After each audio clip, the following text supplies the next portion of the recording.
بسم اللہ الرحمن الرحیم۔ السلام علیکم ورحمۃ اللہ وبرکاتہ۔ منیفہ وائس میں آپ سب کو خوش آمدید۔ تو گائز، آج میں آپ لوگوں کو ایک سوداگر اور ایک بھٹیارے کا واقعہ سناؤں گی۔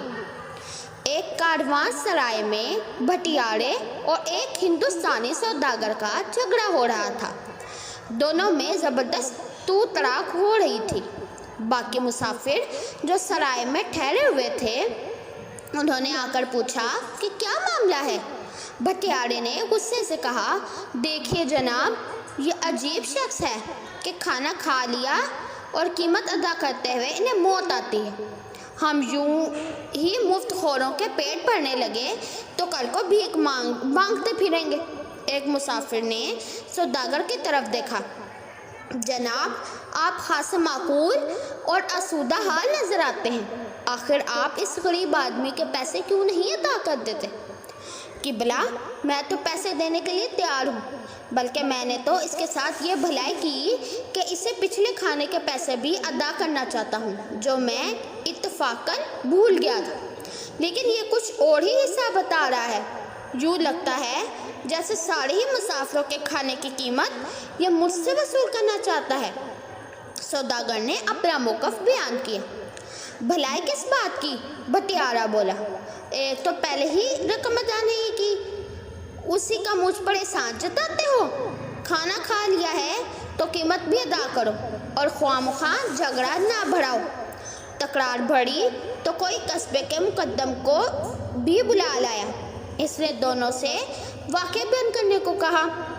سوداگر بولا، جناب، معاملہ یہ ہے کہ پچھلے سال بھی میں اسی سرائے میں ٹھہرا تھا۔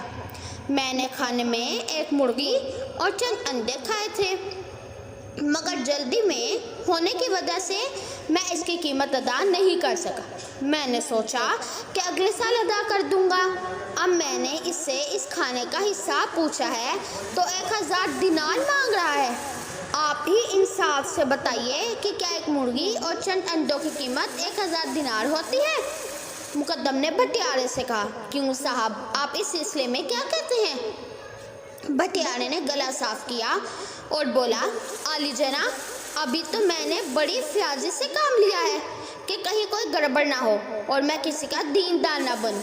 آپ ذرا انصاف سے غور فرمائیے کہ ان حضرت نے پچھلے سال بڑے مزے سے ایک مرغی اور 6 انڈے ڈٹ کر کھائے تھے۔ اب اگر وہ مرغی زندہ ہوتی اور میں وہی 6 انڈے اس کے نیچے رکھ دیتا تو ان میں سے چوزے نکل آتے، وہ چوزے بڑے ہو کر انڈے دیتے تو میں ان سے بھی چوزے نکلواتا۔ آپ عقل مند ہے، خود ہی حساب لگا لے کہ ایک سال میں وہ مرغی اور 6 انڈے ہزاروں مرغیوں اور چوزوں میں بدل جاتے۔ یہ سارا منافع محض اس وجہ سے میرے ہاتھوں سے نکل گیا کہ اس حضرت نے وہ مرغی اور انڈے کھا لیے تھے۔ اب میں نے اسی حساب سے قیمت صرف 1000 دینار لگائی ہے تو انہیں ادا کرنے میں تکلیف ہوتی ہے اور مجھ سے جھگڑا کرنے پہ تل گئے ہیں۔ مقدم بھٹیارے کا دوست تھا، اس لیے اسی نے انصاف بھٹیارے کے حق میں دیا اور حکم دیا کہ وہ بھٹیارے کو 1000 دینار ادا کر۔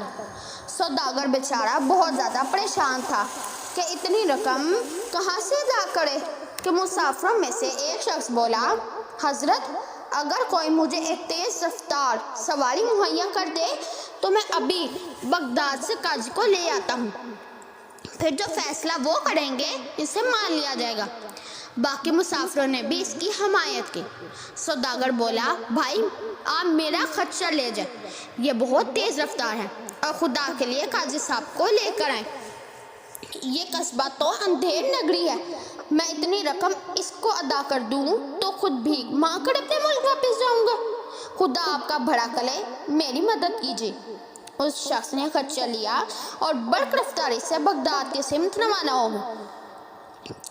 شہر چند کوس کے فاصلے پر تھا۔ وہ جلدی واپس آ گیا اور بولا، قاضی صاحب کچھ مصروف تھے، انہوں نے آدھے گھنٹے تک آنے کا وعدہ کیا، آپ لوگ انتظار کیجیے۔ ایک ایک کر کے منٹ گنے جانے لگے۔ لوگ بے چینی سے اس راستے کی طرف دیکھنے لگے جس طرف سے قاضی صاحب کو آنا تھا۔